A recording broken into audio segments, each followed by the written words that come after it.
Welcome back to another 111 Cars Vodcast, where today we're talking about something I never thought we would talk about, John. An all-electric SUV from Lotus.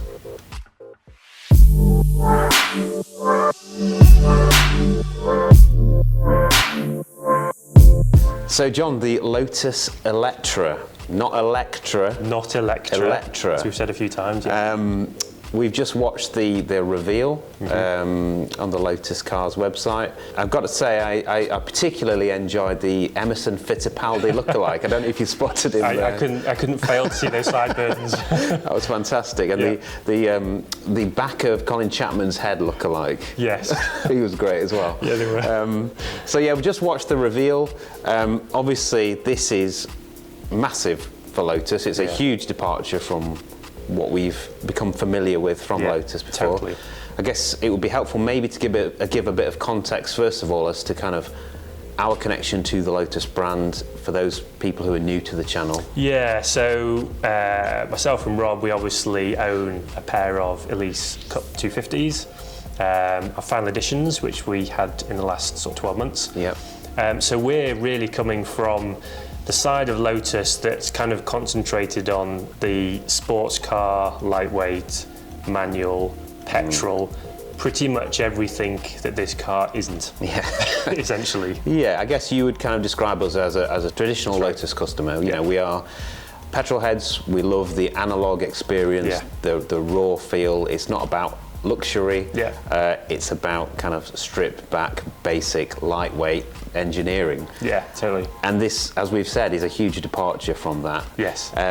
But that said, the headline figures of this car are mightily impressive. They are pretty impressive, I have to say. So they're talking about power from 600 horsepower. So we're not going to come in at kind of a low end here. We're coming in, nearer the top. Yeah. And I think it was expressed that it was from 600 horsepower. Yeah. So whether that was the final kind of performance model or they're going to increase that further, we don't know that information yet.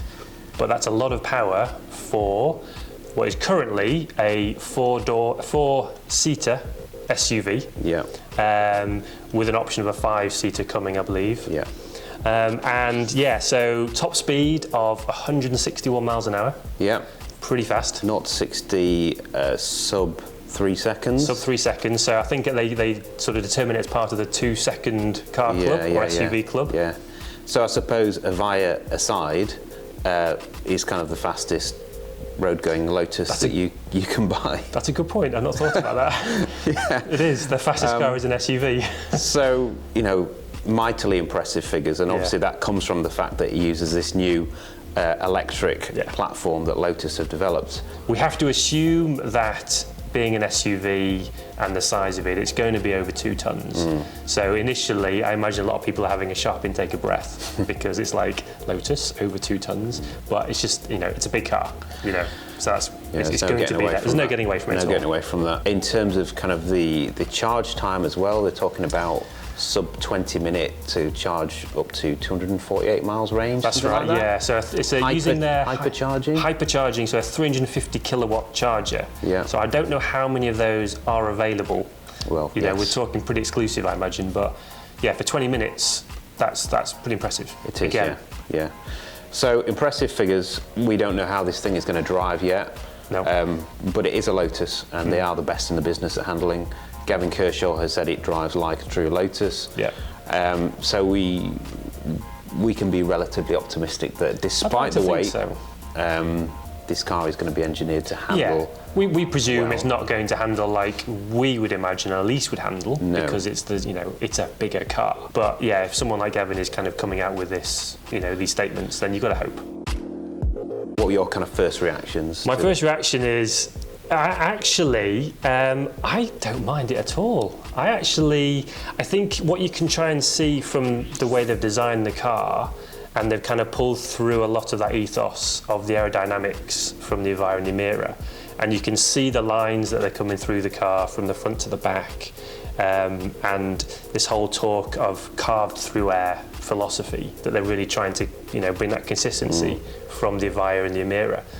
And they've even, you can see similar design hues with the elbow kind of joints on the bonnet kind of coming into the design. I don't think it's too bad, actually. Okay. I've kind of surprised myself. Yeah. But I think there's quite a few angles to get over, because I think if you look at it from certain aspects, it's like, wow. And other aspects, it's kind of, okay, it's got me thinking. Yeah. I think an SUV is a difficult car to design well. I think so, because how many good SUVs have you seen that have been designed? They're generally, obviously they're large, there's big panels that you've got to do something interesting with. It's tall. For me, this looks very much like a Lamborghini Urus. Yes, so I think that's one thing we kind of mentioned. Now, you know, please let us know in the comments, but I imagine that we weren't the only people who are going to be thinking that. And you're right, it's kind of a slightly refreshed looking Urus, isn't it? That whole kind of grille, kind of wide open mouth. Yeah, it's very reminiscent of that, isn't it? Yeah, I think it's obviously styling is a very subjective thing. For me, as a designer. For me, you know, I loved the sleek styling of the Emira. Yeah. It wasn't shouty, but it was beautiful and elegant. This is much more of a statement car. It's quite aggressive, quite imposing. It makes a real statement on the road. Now, that's not what I would choose personally, but the kind of customer who buys a Lamborghini Urus or who buys, I don't know, a Range Rover or a Bentley Bentayga, that may be the kind of look that they're going for, the kind of statement they're looking to make. Okay, here's a question. If you were going to buy an SUV, though, would it be something that you would consider? Compared to what the other competition is? You know, I would love to have that kind of, I would love for my family car to have a Lotus badge on the bonnet, for sure. So I think, you know, if it was in the right price point for us personally, you know, it would definitely be in the mix. But you know, I love the Emira's styling because it looked almost quite understated. This feels like a slightly different direction. Like you said, there's similarities, there's cues. You can see it's part of the same family, but it's not quite as elegant as an Emira. No. From a design perspective. But I think personally it succeeds very well. Or it will succeed very well in appealing to the kind of target audience that will buy this car. That's it. I mean, in terms of price, that's not been released, but we believe it to be sub 100,000. Yes. Which was a surprise. Yeah, I was very, very surprised by that. That's the number that's being touted. And to be honest, that's a lot of car for something that's less than six figures. I was expecting it to be over 100k for sure. And there's an awful lot of carbon fibre on the car. There's an awful lot of technology. So they've brought in these LiDAR, sort of radar type things, you know, which are going to be able to scan the road and help with that intelligence, sort of dynamic driving. So all the stuff that comes in with that, you know, that's a lot of things to put into a car in that price bracket. Yeah, so I think you know, it's competitively priced for that segment, but it's still, you know, if it's the best part of £100,000, that's a certain kind of customer. Of course, that's the kind of money to spend.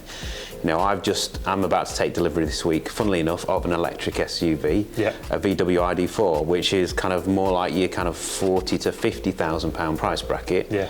Now, it'll be interesting to see if this next SUV coming from Lotus is more towards that kind of price bracket, which brings it into that kind of accessible, middle of the range kind of market, which is obviously very, very competitive, but a position where perhaps they could sell a far greater volume of cars.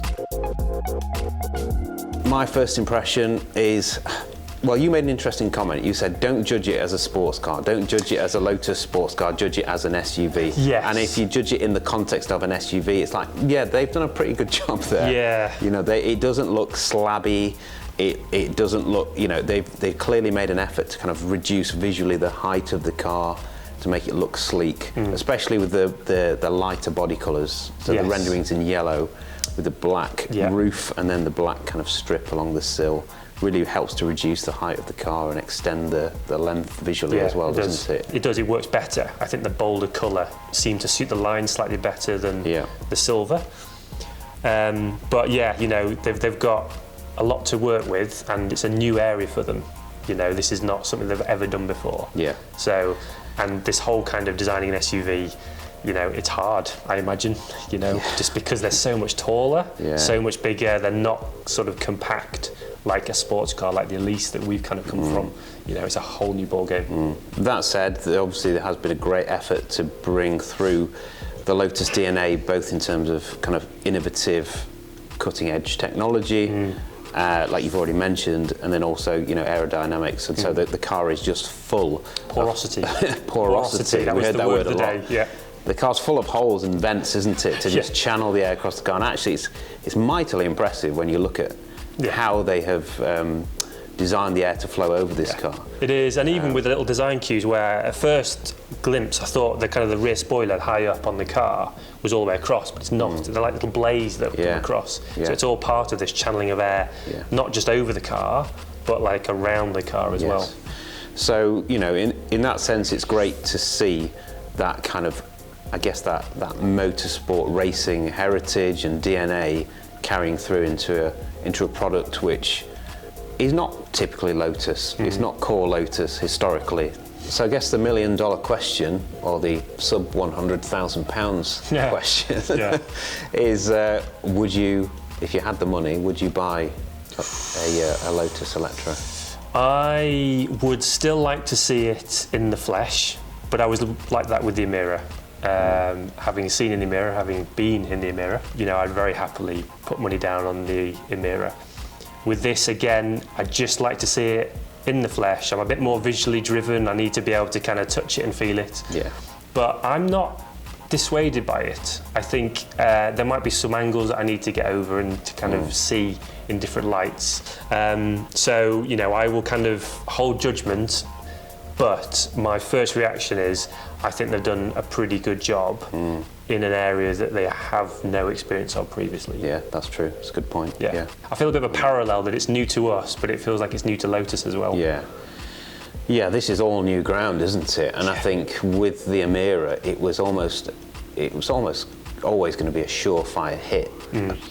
A mid-engine, petrol-powered sports car from Lotus was always just going to get a huge thumbs up from everyone, from the press, from Lotus owners, from customers from other brands like Porsche owners. It's drawn a lot of interest and a lot of attention. This is something completely different, and this really is the first big test for Lotus in terms of expanding into new markets, using new technology, doing something completely different. We've seen the Avaya, but clearly that's a halo product, a hypercar. Yeah, it's going to be limited, beyond the reach of mere mortals. So this is the first product where we're seeing Lotus really straying into new territory and trying to win new customers. Because this arguably isn't aimed at traditional Lotus customers. No. Looking at the kind of initial comments on social media, the initial reactions. Marmite. It's clearly a very divisive car, contentious car. One, because it's an SUV, and there's a lot of people who don't think Lotus should be building an SUV, and two, because it's an EV, and people don't think Lotus should be building an EV. What's your take on that? Should Lotus be building this kind of car? I don't think they have much of a choice, really. Okay, so I mean, there's a hard deadline at the moment, anyway, of 2030 before they have to stop producing cars, certainly in the UK. That are petrol driven.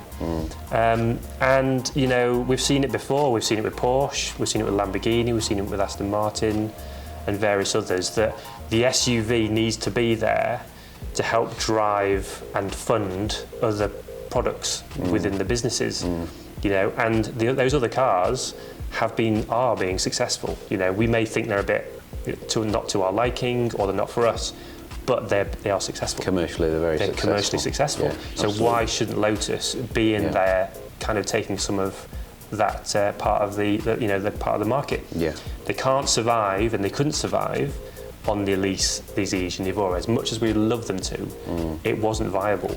So they have to do something, and I don't think this is a bad first step at all. No, absolutely not. And I think the rationale is that these kind of cars helps to fund the sports cars that customers like us love to see from Lotus. I did notice that as part of their performance, that I felt a little, bit tearful. There was no Elise, Exige or Evora as part of their lineup. Yeah, they brought out kind of all the practical Lotuses from past, didn't they? All the kind of obviously the new four-seaters, and they referenced the Avira and the Emira. Yeah. They, I think, probably consciously left out the Elise Exige 4. They want to make a break from that era. Yep. As fantastic as it was, they want to make a break from that and say this is a fresh start. Yeah, totally fine with that. So we'd love to hear your thoughts on the Lotus Eletre.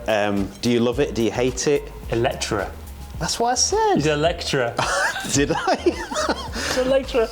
We'll see. The Lotus Eletre, do you love it? Do you hate it? Is this the kind of car Lotus should be building? Is it a necessary evil? Or do you absolutely think it's fantastic in the way that Lotus should be going? I think the comments are going to get quite fruity on this one. I think they've already started. I think this is going to be a Marmite kind of car. So please let us know your opinions.